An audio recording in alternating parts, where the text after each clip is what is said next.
We haven't talked about the Try Guys in over 8 months after everything went down with Ned, and it's safe to say a lot has changed. The Try Guys sat down for a podcast with Colin and Samir yesterday, and they talked in deeper detail about what that time was like for them and how it made them change the way they see their channel and the Try Guys business as a whole. It's a mess, so let's get into it. Pretty much the whole month of September last year was consumed with the Try Guys drama. The Try Guys have never been ones to be involved in any kind of drama ever, so when this happened, it was huge. Just for a quick recap, the Try Guys started over on BuzzFeed and it consisted of 4 members, Zach, Keith, Ned, and Eugene.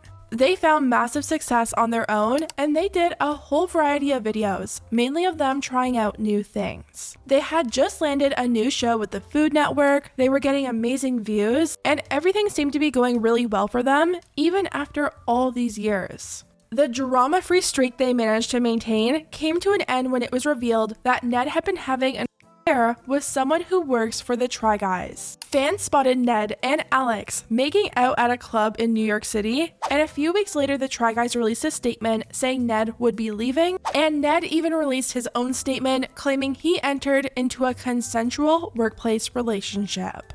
The fallout from that whole situation was obviously super messy. Not only were the Try Guys losing one of their members, but Ariel also took a step back from her role with the Try Guys, Alex ended up leaving. They already had all this pre-recorded content and sponsorships, which all already included Ned, which meant even more time editing him out of the videos, paying more editors, plus all the lawyers' fees and PR agents. I'm sure it was a complete mess over there.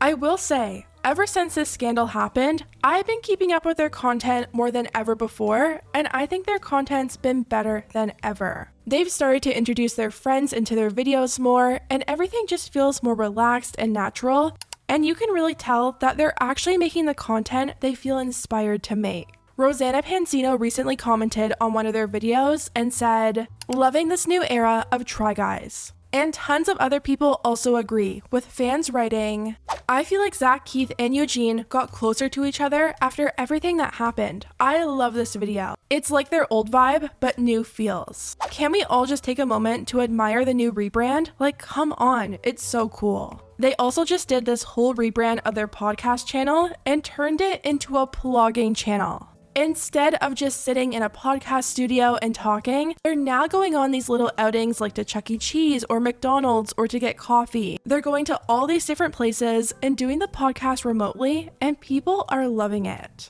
So clearly a lot has changed over these past 8 months, and Zach and Keith went on a podcast yesterday and opened up a bit about what those times were like for them. They started off by talking about just how much this scandal shook things up for them and how it forced them into this transition period of trying to figure out who they are and who they want to be. They mentioned how the scandal kind of felt like a wake-up moment for them. Ever since the start of the Try Guys, they said they were living in this fever dream and were laser focused on just going for it and taking advantage of this newfound platform that they built and constantly trying to go viral. I think you're meeting us right now. We're still in a transition, right? It's something that fundamentally shook the core of it shook our core, the core of our company. It shook the core of what we do and how we do it. And I think within that, we're also taking it as an opportunity to wake up from this crazy, wild ride that's been the Try Guys up to this point, to reevaluate who we are and who we want to be going forward. We are finding our company in a much healthier place. I think that it brought us all together. It allowed us to reevaluate what we want to focus our energies on. Coming from a career at BuzzFeed, where their main goal was to always be viral and keep coming up with the next new thing that would take off, that was kind of their mindset, and they're ready to change that. You know, we say we're not in our viral phase anymore. We're in our cultivation phase. We want to cultivate our relationship with our audience, and we want to also cultivate our own relationship with the content we make. They said this scandal taught them that nothing lasts forever, and instead of chasing these viral moments, they're going to be focusing more on doing the things they actually enjoy.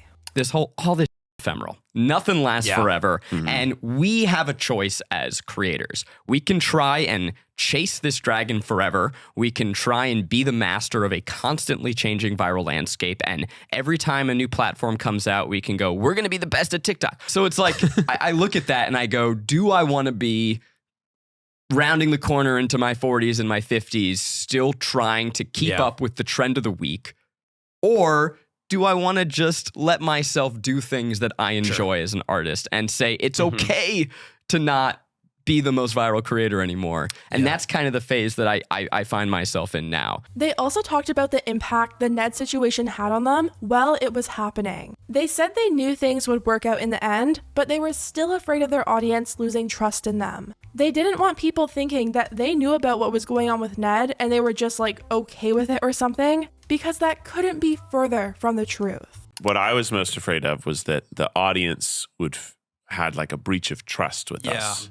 And that they would feel wronged and they wouldn't want to watch anything anymore because their perception was that we all knew this was happening and we were okay with it and we were disingenuous, and which was not the case. Zach and Keith are talking about how non-toxic masculinity is at the core of their content, and that's why this scandal felt like such a deep betrayal to them. Zach even revealed that there was a time where he felt really stagnant and even had thoughts of moving on to let himself grow. But after everything that happened, it made them reinvent themselves and finally get excited again. But I think we had a pretty big confidence in our creative abilities, that we knew that the core of creatively what was happening within the group wasn't going to change the output. Right. Like the core of how we operated creatively didn't change. Got it. And so we knew that from that perspective, we weren't going to miss a beat. And there was a little bit of like reinvigoration. I think that I personally had just felt very stagnant for a year or two, and had kind of gotten to a point where I was like, maybe I need to move on from this in order to grow. Maybe I've run my course. And I think we all had echoes of that within our minds. And then just that debate of, is this where we can do all the things we want to do? And so for better or for worse, this happened. It allowed us to kind of reinvigorate our passion for the group. It made me more excited to think about what it could become. They also addressed that SNL skit that came out about them that didn't exactly paint Zach, Keith, or Eugene in the best light. SNL made it out like the Try Guys were over-exaggerating what Ned did. This skit got a ton of backlash, and Zach and Keith are finally addressing it. To start off, at first, they were just shocked that SNL even considered them important enough to be the opening skit of the night. They said they felt really hopeful that SNL would get it right and maybe things would work out in their favor, but they quickly realized that wouldn't be the case. It was very frustrating when to watch it, because at first, like when it came on, I was like, wow, what if this is funny? And it and they have a take that it works for us. I can laugh at first at like, I was like, the food baby. That was funny. They're covering our niche references. But as it kept going, I was like, oh no. Oh, they don't get it. Oh no, this is not the mainstream dialogue I want most of older America to watch right before they go to bed about us. Right? Because like that we're overreacting. They clearly just don't have the actual facts of what it is. And they're just trying to minimize what happened and oversell our reaction to it. They also brought up how interesting it was that they all got dragged, but the one person who actually did something wrong in this situation got off completely free. It felt a bit like punching down at us as opposed to perhaps punching at someone else. Yeah, there was one person who wasn't made fun of in that sketch. Right. Yeah. So that felt unfair. Yeah. Overall, it sounds like they're doing really good. They're just trying to figure out this whole new era for themselves, and so far, it seems like they're doing a pretty good job. As for Ned and Ariel, they're still completely inactive on social media and haven't updated their Instagram since everything happened.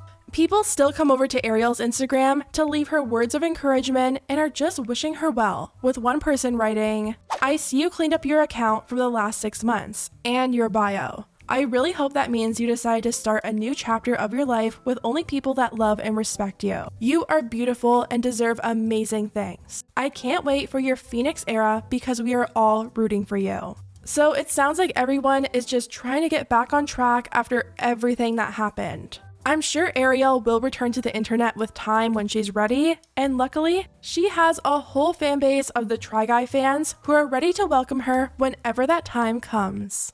Anyways, guys, let me know what you think about everything down below. Have you been keeping up with the Try Guys? Do you like the changes they've made? Let me know, and I'll see you next time.